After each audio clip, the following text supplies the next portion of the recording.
আবার হাদিসের মধ্যে একটা বর্ণনা এসেছে, আমি যতক্ষণ কোরআনের কথা বলবো প্রত্যেকটা কথায় আমার হবে 1 নেকি, আপনাদের হবে 2 নেকি। আমি যদি 10 নম্বর পাই, আপনারা 20 নম্বর পাবেন। আজকে আমাদের চেয়ে আপনাদের ভাগ অনেক বড়, অনেক বেশি। নিঃসানে দে ফাইনে। এর কারণ কি? মক্কাতে কোরআন নাজিল হচ্ছিল, আইয়ামে জাহেলিয়াতের সেই দুর্বিষহ সময়ে মক্কার যত বড় বড় নেতা তারা সবাই কোরআনের বিরুদ্ধে লাঠি নিয়ে দাঁড়ানো। গোত্র কবিলা ভিত্তিক শাসন ব্যবস্থা ছিল। নেতা যা বলে কমের লোকেরা তাই করে। পড়ালেখার কোনো বালাই ছিল না, তবে আরবি ভাষার চর্চা ছিল সর্বোচ্চ পর্যায়ে, সর্বোচ্চ পর্যায়ে। এমন এক জামানায়, এমন এক সময়ে আল্লাহ রাব্বুল আলামিন মহাগ্রন্থ আল কোরআন আরবের মক্কা নগরীতে নবীজির উপরে নাজিল করলেন। যে সময় জাজিরাতুল আরব, পুরা মক্কা এটা আরবি ভাষা চর্চার কেন্দ্রবিন্দু ছিল। কোরআন নাজিলের সময় আরবের 7 জন বড় বড় কবি, বিশ্বকবি, তারা 7টা কাব্য রচনা করেছিলেন। আজও যেগুলো জগৎ বিখ্যাত, সাবা আল মুআল্লাকা। কালের বিবর্তনে 1445 বছর চলে গেল। কত ভাষা, কত রচনা, কত কবিতা, কত কাব্য। এই 1000 বছরে দুনিয়ার বিভিন্ন দেশে জনপদে রচিত হলো। কিন্তু কোরআন নাজিলের সময় যে সাবা আল মুআল্লাকা, 7টা মহাকাব্য, তার একটা লাইনের মতো, একটা পংক্তির মতো একটা লাইন আজ পর্যন্ত কেউ রচনা করতে পারেনি। কেফা নাবকে মিন যাকরিয়ায়ে হাবিবি ওয়া মানজিলি বিশাক্তিল লাওয়া বাইনা দাখুলে ফাহামালি। বিষয়বস্তুর দিক থেকে ওগুলো খুব ভালো জিনিস ছিল না, অশ্লীলতায় ভরা ছিল। কিন্তু কবিতা রচনায়, শব্দের গ্রন্থনায়, ভাবের দোতনায়, সুরের ব্যঞ্জনায় যেগুলা কালো জয়ী ছিল। আরবি ভাষা সাহিত্য চর্চায় আরব জাতি যখন পূর্ণতার, উচ্চতার সর্বোচ্চ শিখরে বিরাজ করছিল, সেই সময় আল্লাহ রাব্বুল আলামিন নবীজিকে সেখানে পাঠালেন। নবীজির উপরে এই মহাকাব্য, এই কোরআন আল্লাহ পাক নাজিল করলেন। যে কোরআন নাজিল হওয়ার পরে সাবা মুআল্লাকা, সে কাব্য শতক, সপ্তক, এগুলো সব অনালোচিত, গুরুত্বহীন হয়ে পড়লো। কোরআন সবার উপরে গুরুত্ব লাভ করলো। আল্লাহ পাক সমঝ, বুঝ যাদেরকে দিয়েছিলেন সেই সময়, তারা কিন্তু একেবারে কম, হাতে গোনা।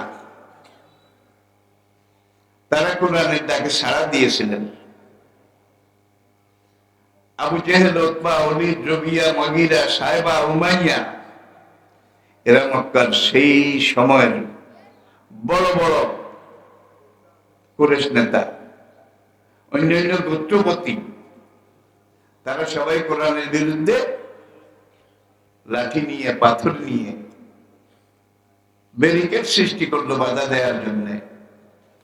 মাঝখানে একটা কথা বলে দেই, জুমলায় মুতারাজা। আমি যে কথাগুলো বলছি, আমার কথাগুলো এখন আপনারা শুনছেন, অন্যান্য আলেম ভাই, মুফাসসির ভাইদের কথা আপনারা শুনেছেন।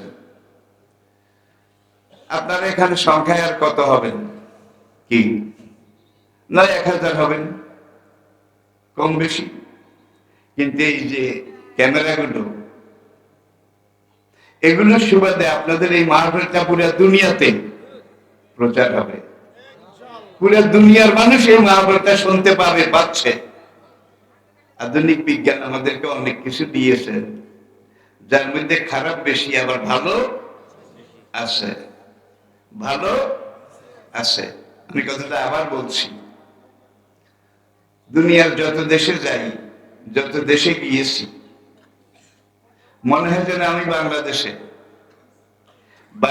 হাটে বাজারে গেলে যেভাবে মানুষ এসে ঘিরে ধরে, আলহামদুলিল্লাহ, সে আমেরিকা বলেন, ব্রিটেন বলেন, কানাডা বলেন, পশ্চিমী দুনিয়ার সবগুলো দেশ বলেন, জাপান বলেন, কোরিয়া বলেন, মধ্যপ্রাচ্য বলেন, যেখানেই যাই মানুষেরা এসে ভিড় করে, হুজুর আমরা আপনার ওয়াজ শুনি। ওদের কারণে, ওদের কারণে। তাহলে আপনাদের এই মাহফিল হইতে দূরা, এখন আপনাদের এই মাহফিলটা দুনিয়া ব্যাপী হচ্ছে, আর যত বেশি মানুষে শুনবে আপনাদের সব তত কম হবে, কম হবে। তাহলে ওদেরকে সহযোগিতা করা দরকার, ওদেরকে সহযোগিতা করা দরকার। এই কথাটা মনে রাখবেন প্রিয় দিনী ভাইয়েরা। আবার কথায় ফিরে আসুন। وقال الذين كفروا لا تسمعوا لهذا القرآن। সাফা থেকে মারোয়া, মারোয়া পাহাড়ের পূর্ব দিকে ডান দিকে আবু জাহেলের বাড়ি, যেখানে গাজা মার্কেট, গাজা মার্কেট মারোয়া পাহাড়ের ডান পাশে পূর্ব দিকে আবু জেহেলের বাড়িতে আজকে মিটিং বসেছে কোরআনের বিরুদ্ধে। কোরআনকে ঠেকাবার পরিকল্পনা, বাধা দেওয়ার পরিকল্পনা নিয়ে। তারা কি পরিকল্পনা করেছিল সেদিন? মহান রব্বুল আলামিন কোরআনে পাকে তা বলে দিয়েছেন।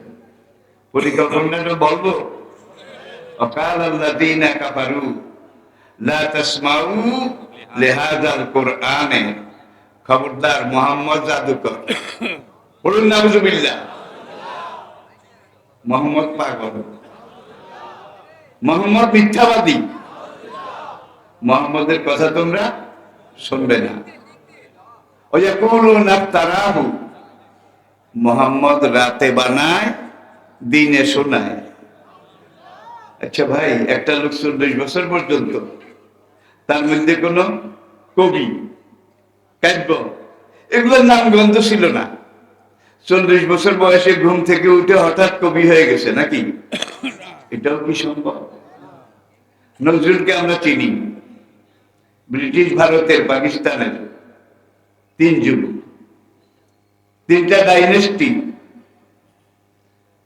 ছাত্র জীবন থেকেই তার ভিতরে কবি, এটা একটা গ্রাম পাওয়া গেছিল। ছোট্টকালে বাবা মারা গেছে, এখন মা পেটের দায়ে আসানসোলের এক পাউরুটির দোকানে গিয়ে নজরুল গম, আটা, এগুলা কাই বানানোর চাকরি নিয়েছিলেন আসানসোলে। নাম ছিল দুঃখ মিয়া। দুঃখ, খাওয়া ছিল না, পানীয় ছিল না, খাদ্য সার ছিল না, অর্থকড়ি ছিল না, যার জন্য চাকরি নিয়েছেন সেখানে। এখন আটা মাখে, কাজটা তো পরিশ্রমের, মাখতে মাখতে সারা শরীর দিয়ে ঘাম টপ টপ করে পড়ে। ঘাম দেখে নজরুল বলে কি, মাখতে মাখতে গামের আটা, মাখতে মাখতে গমের আটা, ঘামেতে ভিজলো আমার গাটা। রিপিট, মাখতে মাখতে গমের আটা, ঘামেতে ভিজলো আমার গাটা। কবিতার গন্ধ আসে কিনা বলেন? আছে তো। এটাকে বলা হয় ন্যাচারালি, প্রকৃতিগত ভাবে। আপনারা প্রাচীন আরাকান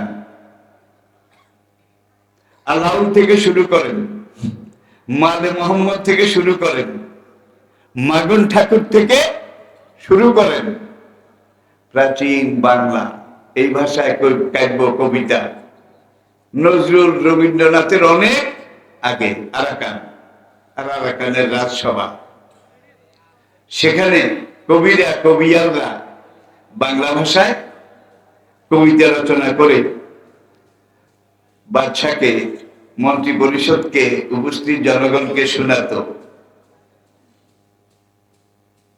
মুহাম্মদ সাল্লাল্লাহু আলাইহি সাল্লাম কোনদিন কবি, কবিতা, কাব্য এটার কাছে ধারে ছিলেন না, কোনোদিন গন্ধ পাওয়া যায়নি। আরেকটা কথা আছে,